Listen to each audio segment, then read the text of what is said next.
नमस्कार दर्शकों, जैसा कि आप जानते हैं कि फेस टू फेस के हर अंक में हमारे साथ कोई ना कोई नई शख्सियत रहती है।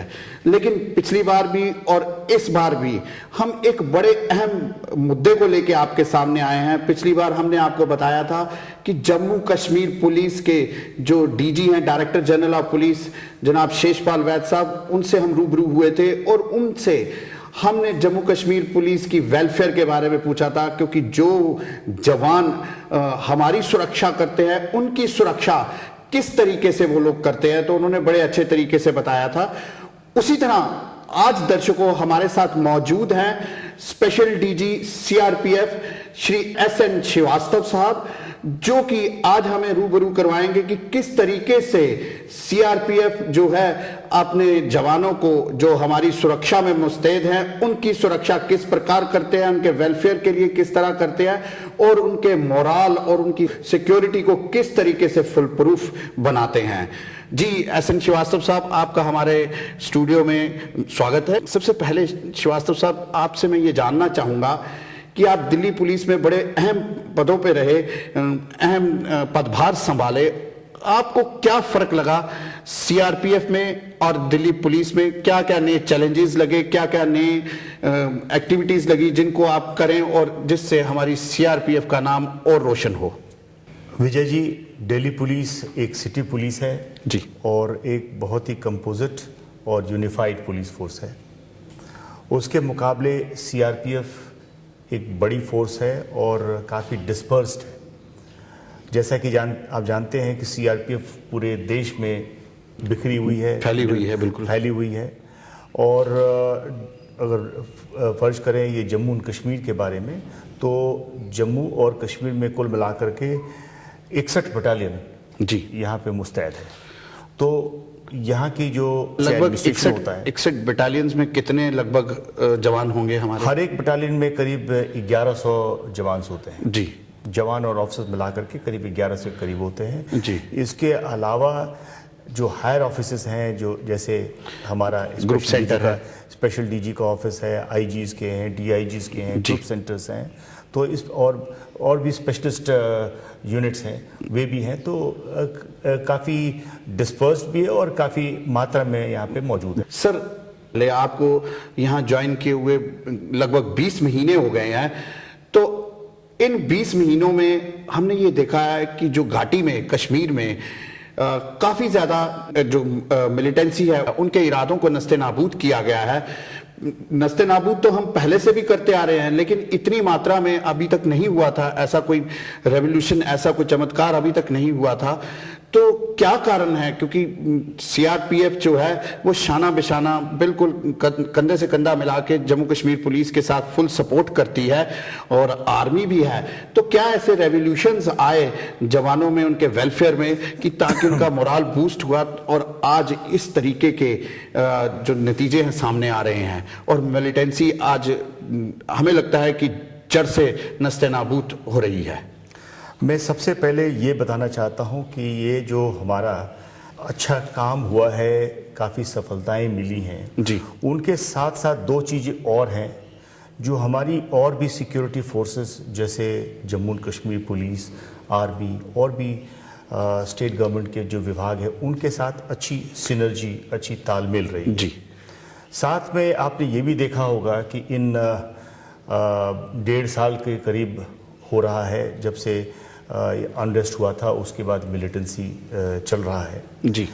इस दौरान हमने सफलताएं के साथ साथ ये भी इस बात का ध्यान रखा कि जो आम जनता है उनको तकलीफ ना पहुंचे। जी बिल्कुल। ऐसी हालात में तकलीफ तो वाजिब है, लेकिन इसके बावजूद भी उनको ज़्यादा तकलीफ ना पहुंचे, उनको कुछ ज़्यादा नुकसान ना हो। ये बात हमेशा हमारे घर बैठी हुई थी और इसलिए मैं इसको कहूँगा अच्छी सफलता। आपने जो सवाल पूछा जी कि ये कैसे हुआ, जी, कोई भी अच्छा काम करने के लिए बहुत ज़रूरी है कि इनपुट साइड में हमें कुछ ऐसे स्टेप्स लें जो कि फोर्स को आगे बढ़ाए। जी बिल्कुल। तो मैं इसमें सबसे पहले मानूंगा जो हमने ट्रेनिंग का इंतज़ाम किया, दूसरा जो इक्विपमेंट जो इनको चाहिए वो मुहैया दिलवाना। करवाई गई। तीसरा जो टैक्टिक्स एंड स्ट्रेटजी है वो जो हमने अपनाए, और आखिरकार जो सबसे ज़्यादा इम्पोर्टेंट होता है, फोर्स में मोरल जो अच्छा रहा है। जी बिल्कुल। इस वजह से हमारी को सफलताएं मिली हैं और हमें काफ़ी खुशी है कि हम आज इस दर पे खड़े। जी बिल्कुल। जी श्रीवास्तव साहब, बड़ा अहम प्रश्न है। देखिए, जो हमारी सुरक्षा में खड़े हैं, आप उनकी सुरक्षा करते हैं, ये तो बहुत बड़ा कार्य है। आप उनके एचओडी है जम्मू कश्मीर सीआरपीएफ में। सर, एक अहम चीज आपसे ये पूछना चाहूंगा कि जिस तरीके से कश्मीर और जम्मू की टोपोग्राफी में बिल्कुल डिफरेंस है, और कश्मीर इस समय कोल्डेस्ट एरिया है, बर्फबारी हो रही है, बारिश हो रही है, हमारे जवानों को बिल्कुल अच्छा कोजी रख के उनके पास अच्छे इक्विपमेंट्स क्या प्रॉपर तरीके से रखे जा रहे हैं, और जो आज की टेक्नोलॉजी के हैं वो रखे जा रहे हैं, मुहैया करवाए गए हैं। देखिए, एक जवान को सबसे ज़्यादा ज़रूरत होती है अच्छा रहने का जगह, जो कि वातावरण से ज़्यादा प्रभावित ना हो। जी बिल्कुल। थोड़ा बहुत तो रहेगा ही, लेकिन उससे ज़्यादा प्रभावित ना रहे। दूसरा है टॉयलेट्स और बाथरूम की सुविधाएं, गर्म पानी, गर्म खाना जी, और मेडिकेशन। अगर कोई तबीयत खराब हो जाती है तो मेडिकेशन, प्रॉपर मेडिकेशन, ये एक बेसिक चीज़ें हैं जो कि उनको मिलना ज़रूरी है। हमने इस साल डिफरेंट हेड्स से हमारे को जो पैसे मिले हैं, और इसके लिए काफ़ी प्रयास किया गया है जी, कि माइनर वर्क्स हो, सिक्योरिटी रिलेटेड एक्सपेंडिचर हो, या पीएफ हट्स बनाने के लिए जो हमारे को एक दूसरे फंड मिले हैं। इससे हमने करीब नए जो बैरक्स बनाए हैं उसमें कम से कम 5201 जवान रह सकते हैं जी। उसी प्रकार से करीब 1832 जवानों के लिए जो बैरक्स बनी हुई हैं जी, उसको हमने रेनोवेट किया है। 500 से ज़्यादा टॉयलेट को हमने बनाया है, और करीब 365 टॉयलेट्स रेनोवेट कराए हैं जी। तो मैं ये फिगर्स इसलिए आपको बता रहा हूँ कि बड़े पैमाने पे उनके लिए रेनोवेशन चल रही है, उनके लिए सूटेबल अकोमोडेशन बनाने का प्रयास चल रहा है।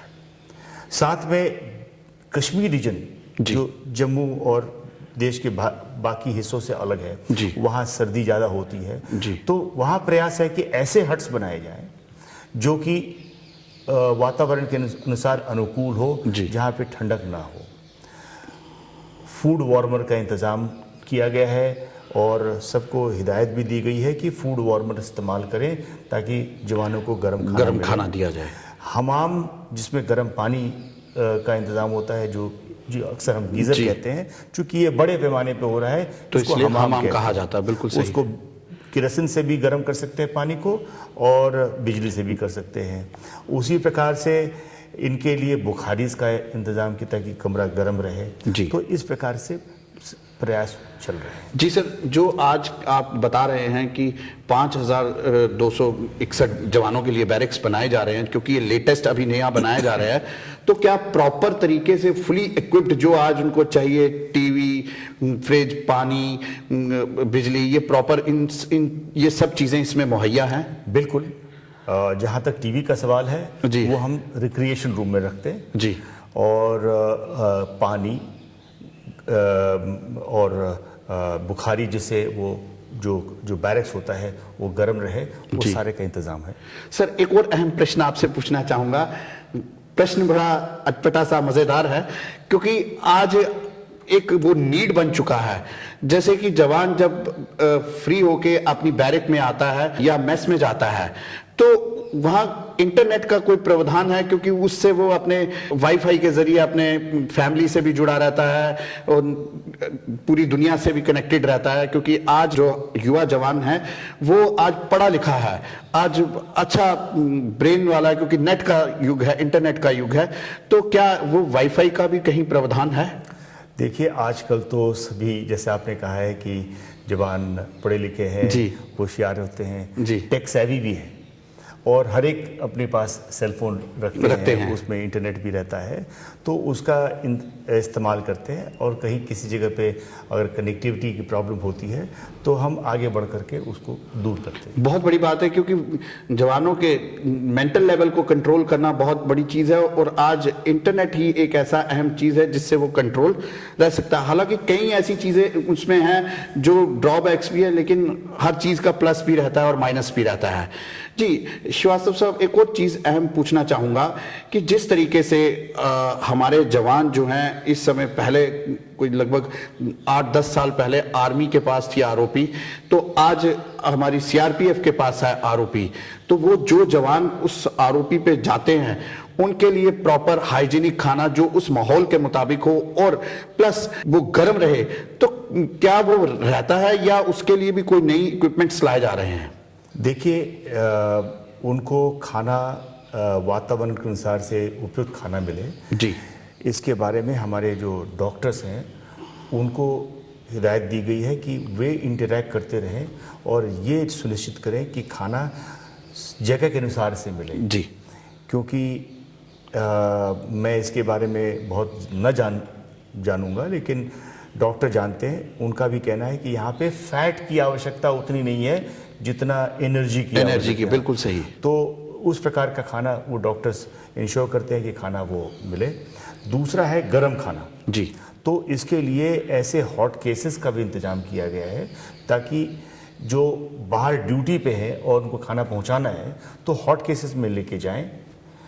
और ये अच्छी तरह से इम्प्लीमेंट हो रहा है, इंस्ट्रक्शन हो रहा है, इसके लिए हमारे ऑफिसर्स बराबर इसको देखते हैं। और मैं भी जब भी जाता हूँ, हमारे सीनियर ऑफिसर्स भी जब जाते हैं तो जवानों से इंटरेक्ट करते हैं, पूछते हैं कि क्या दिक्कत है, कैसा, कोई परेशानी तो नहीं आ रही। और मैं आपको एक बताऊं, मेरा जवानों के साथ सीधा ताल्लुक है। बिल्कुल।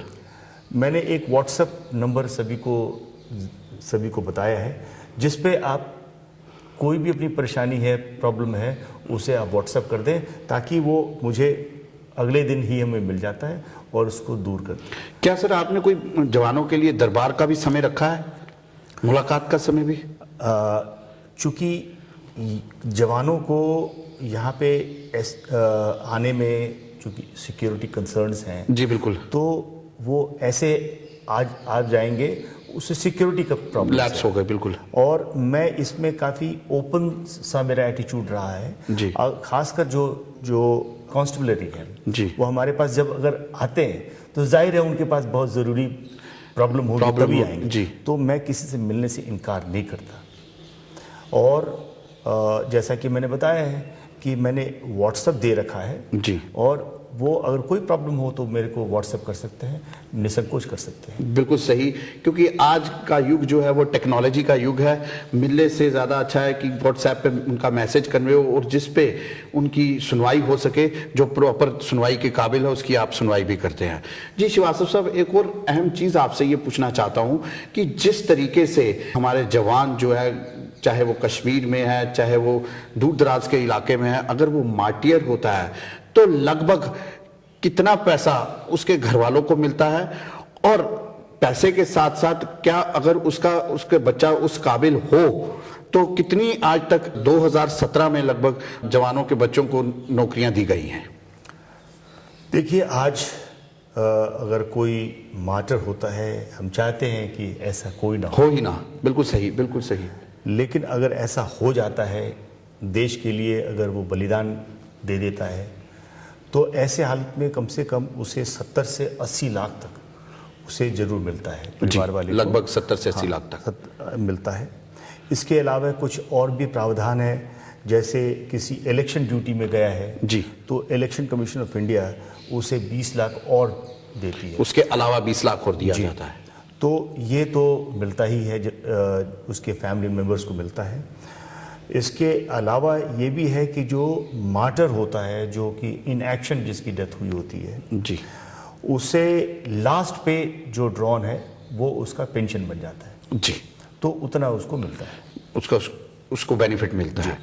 इसके अलावा साथ में मैं ये जानना चाहता हूँ, हमारे दर्शक, हमारे जो जवान इस एपिसोड को देख रहे हैं फेस टू फेस के, कि लगभग इस साल कोई आइडिया, कंफर्म फिगर नहीं आपसे कह रहा, लेकिन लगभग कितने जवानों के बच्चे जो हैं वो जो मार्टियर हुए हैं ऑन फील्ड, उनको कितना अकोमोडेट किया गया है?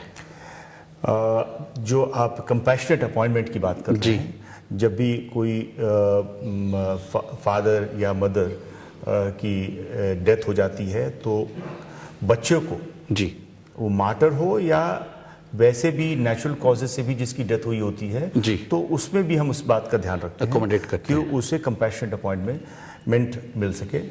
वो उस साल जितनी भर्ती हो रही है उसका 5% कंपैशनेट अपॉइंटमेंट के लिए रखा जाता है। जी।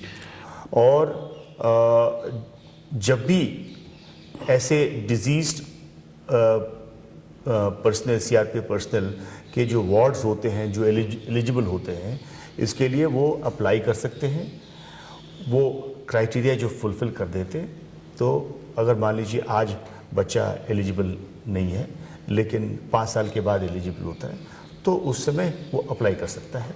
और इसको हम जरूर कंसिडर करते हैं और ज़्यादा से ज़्यादा अकोमोडेट करते हैं। गवर्नमेंट रूल्स जो हमारा 5% के अनुसार हम अकोमोडेट करते हैं। बिल्कुल सही है सर। एक और आपसे चीज़ ये पूछना चाहेंगे कि जिस तरीके से हमारे जवान जब भर्ती होते हैं वो पूरा अपना तन मन से भारत माता को दे देते हैं, लेकिन कुछ एक पार्ट उसके साथ साथ उनकी फैमिली भी जुड़ी रहती है। से फॉर एग्जांपल जैसे आपके ग्रुप सेंटर है, जम्मू में है, कश्मीर में है, तो यहाँ आपने उनको क्वार्टर्स भी अलॉट किए हुए हैं।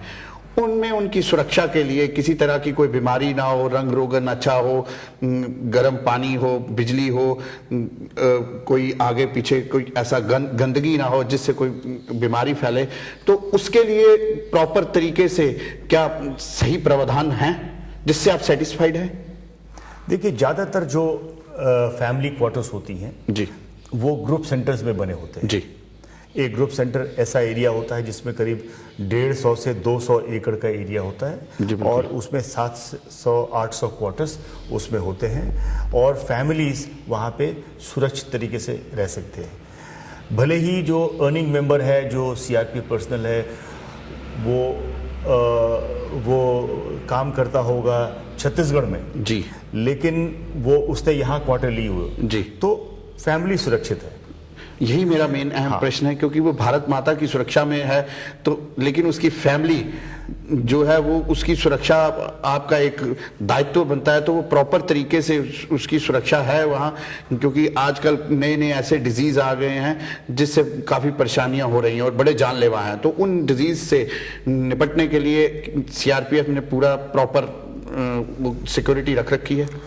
इसके अलावा जैसा मैं कह रहा था कि फैमिली यहाँ रहती है जी, और यहाँ पे स्कूल है, यहाँ पे एक मेडिकल हॉस्पिटल है जी, 100 बेडेड हॉस्पिटल है जिसमें कम से कम 16-17 डॉक्टर्स हैं। यहाँ पे और भी वेलफेयर के सुविधाएं हैं जो कि फैमिली अवेल कर सकती है। तो यहाँ अंदर में मार्केट भी है।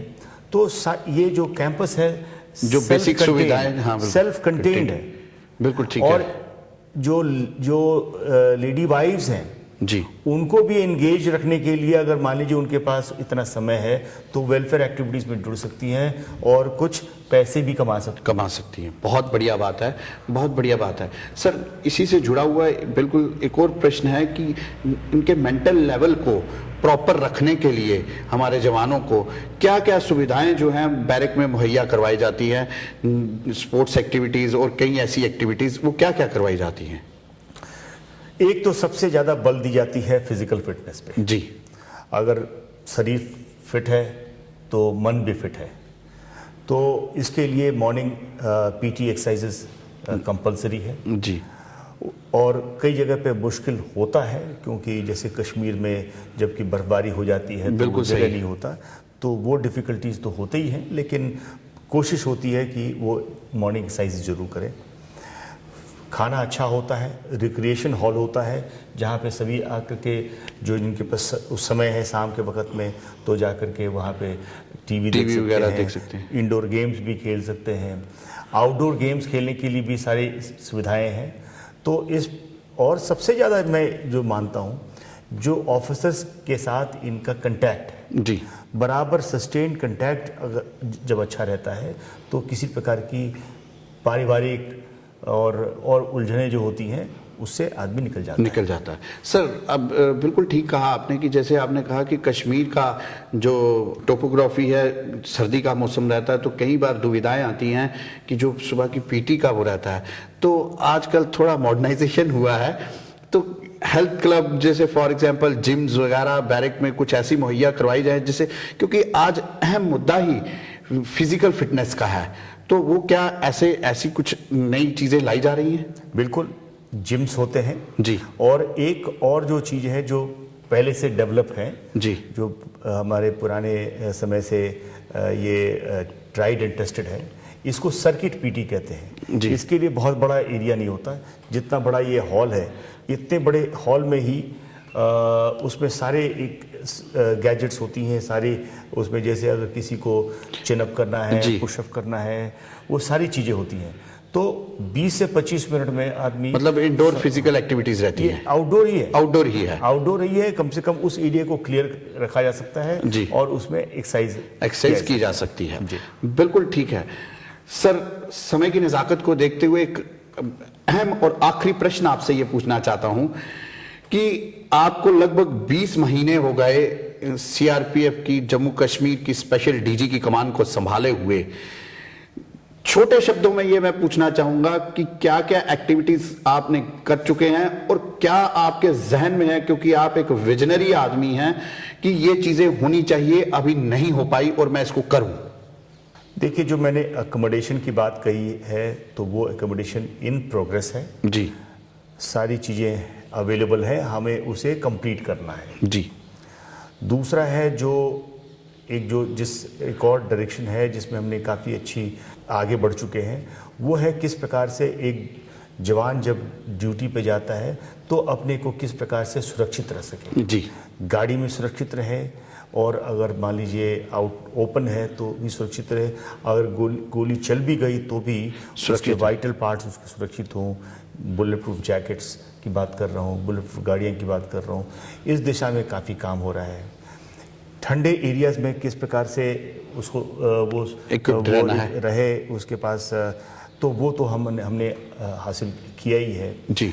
एक और फील्ड जिसमें काफ़ी हमने सफलता हासिल की है वो है ट्रेनिंग में जी, उसे डिफरेंट पर्पस जो ड्यूटीज़ हैं उसके लिए किस प्रकार से ट्रेन किया है, ये बराबर हमारा चलता आ रहा है।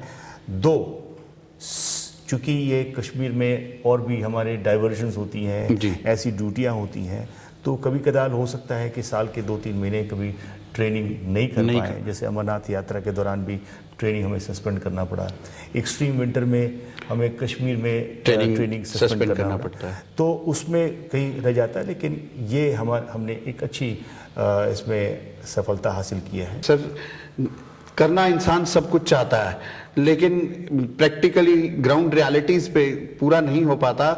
क्या लगता है कि आपको किन चीजों की कमी है जो होनी चाहिए और अभी हो नहीं पा रही, और मैं सोचता हूं कि ये मैं करूंगा? देखिए, वैसे तो ऐसी कोई किसी चीज़ की कमी नहीं है। हमेशा हमारी गवर्नमेंट, हमारा जो डायरेक्टरेट है दिल्ली में जी, वो हमेशा सपोर्टिव होता है।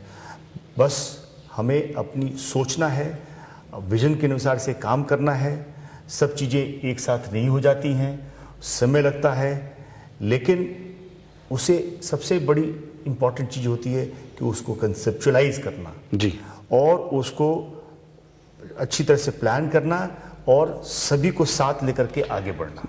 जी, जैसे कि हमारे ऑनरेबल प्राइम मिनिस्टर का सपना है कि सबका साथ सबका विकास। बिल्कुल बिल्कुल जी। दर्शकों, ये थे हमारे साथ एसएन श्रीवास्तव साहब, जो कि जम्मू कश्मीर सीआरपीएफ के स्पेशल डीजी हैं। हमने ये प्रोग्राम आपके लिए तो किया ही किया, इसके साथ साथ हमने ये प्रोग्राम किया अपने जवानों को अवेयर करवाने के लिए कि उनके डीजी, जो स्पेशल डीजी जम्मू कश्मीर में बैठे हैं, वो उनके लिए क्या क्या सोचते हैं और क्या क्या उन्होंने करने जा रहे हैं और क्या क्या किया है। मैं चाहूंगा कि ये एक अंत में एक संदेश भी दें आपके लिए, जिससे आप अपनी भारत माता के लिए जो कर रहे हैं और श्रद्धा से करें। जी डीजी साहब, मैं चाहता हूं कि आपके जवान जो है इसको देख रहे हैं, उनको क्या संदेश देना चाहते हैं आप? मैं अपने अफसरों और जवानों को ये कहना चाहता हूं कि जो उन्होंने सफलताएं अर्जित की है सीआरपीएफ के लिए, इसके लिए मैं बहुत ही गर्व अनुभव करता हूं।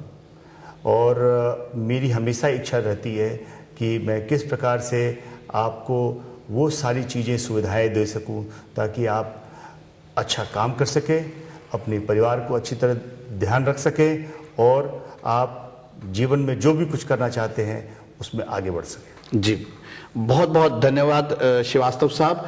दर्शकों, आपने देखा कि हमारे फेस टू फेस के अंक में जिस तरीके से हमने पहले किया था, अपने जम्मू कश्मीर के डायरेक्टर जनरल ऑफ पुलिस का इंटरव्यू आपको रूबरू करवाया था और अपने जवानों को भी रूबरू करवाया था कि किस तरीके की वेलफेयर की स्कीम्स उनके लिए लाई जा रही हैं, किस तरीके की उनके परिवार के लिए लाई जा रही हैं, किस तरीके के मार्टियर्स के लिए फंड्स जो हैं वो उनको मिले हैं। इसी तरीके से आज हमने स्पेशल डीजी एसएन श्रीवास्तव साहब से भी रूबरू करवा के सीआरपीएफ के जवानों को ये अवेयर किया कि सीआरपीएफ जो है इस समय आप लोगों के लिए बिल्कुल मुस्तैद है। इनके एचओडीज आपके लिए बिल्कुल सोचते हैं कि आपका किस तरीके से वेलफेयर हम अच्छा करें, किस तरीके से आपको अच्छी फैसिलिटीज दिलवाएं।